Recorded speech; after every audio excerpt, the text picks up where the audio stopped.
Welcome to Middle Grade Book Adventures, where every month here at the Kingston Library, we preview a new middle grade novel that we think you might enjoy. This month we're going to look at The Spindle of Fate by Amy Lim.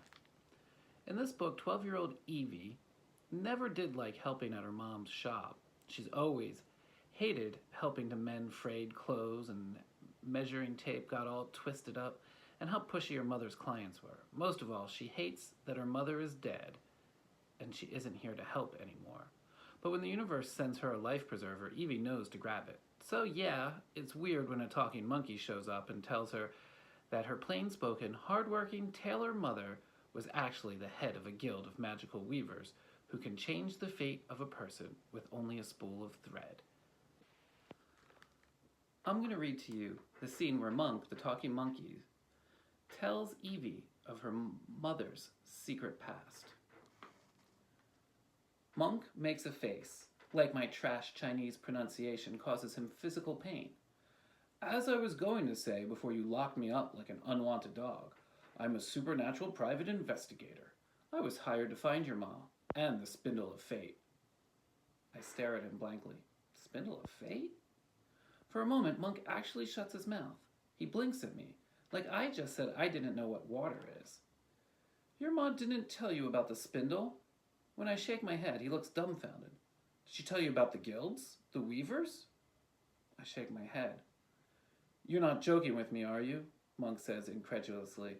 He strokes the golden hairs of his chin like a wizard or an old master in a martial arts movie might stroke his beard. All right, your mom was the head of a secret society known as the Weavers.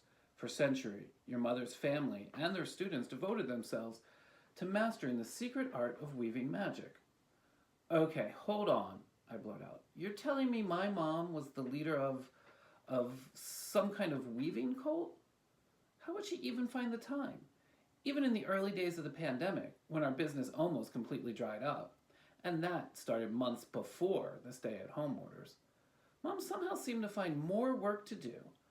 It was like she couldn't keep her hands still or she'd go bonkers. My dad liked to say she's like a shark.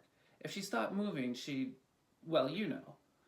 More than once during quarantine, I'd hear her footsteps going down the stairs in the middle of the night, as if she was going to the shop to work on non-existent orders. I'd chalked up Mom's inexplicable night shifts to her being what Aunt Kathy called a workaholic going into withdrawal. But what if she'd been doing work for her mysterious side gig? You could show a little more respect, you know, Monk sniffs. Under your family's tutelage, the weavers could produce all sorts of magic string, threads of good fortune, love, magic, and even time. But your mom wasn't merely their leader. She was also the master of the Spindle of Fate, which can change a person's destiny. This conversation reminds me of Monk's trick boxes, each question opening up another and another. It's important to get to the only question that really matters. How do I get my mom out of Diyu? But also, my mom had the power to change fate? Kind of makes me wonder why she even bothered to tell me to work hard then. Now, as you might guess, there are a lot of people out there who would do anything to change their destiny. And one of those people sent a Yagawi, an evil one, after your mother. The demon ambushed her, then dragged her to the courts of Diyu and threatened to leave her there unless she did what it asked for. My hand seeks out Mom's pendant. I take a deep breath and force myself to focus on one question at a time. Just to be clear, that's basically like the bad place, where people go after they die, right? Like fire and eternal torture and stuff? Well, there's plenty of torture, yes, but it's not eternal. You serve your time, and then you get reincarnated into the next life, and hope you do better next time. Oh, so it's like Buddhist hell, Thida pipes up. Monk nods. I stare blankly at her, and she explains. In Buddhism, you have multiple lives, so hell is technically more like in-between lives rather than an afterlife. You don't spend time there forever, just to pay off any bad karma. Chinese hell must work the same way. I guess that's a nice idea, that you can get a second chance instead of being screwed forever.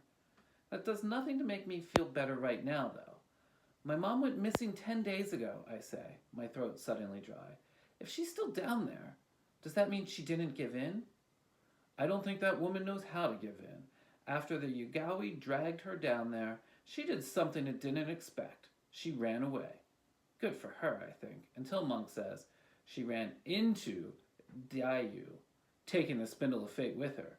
And since the netherworld is a massive underground torture labyrinth 10 layers deep, the Yugawi has about as much chance of finding her as a maggot in a hill of rice.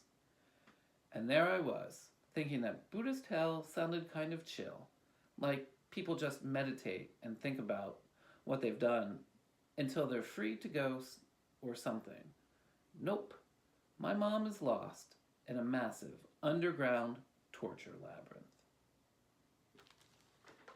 If you want to see if Evie can rescue her mom from Buddhist hell, then check out The Spindle of Fate, available here at the Kingston Library.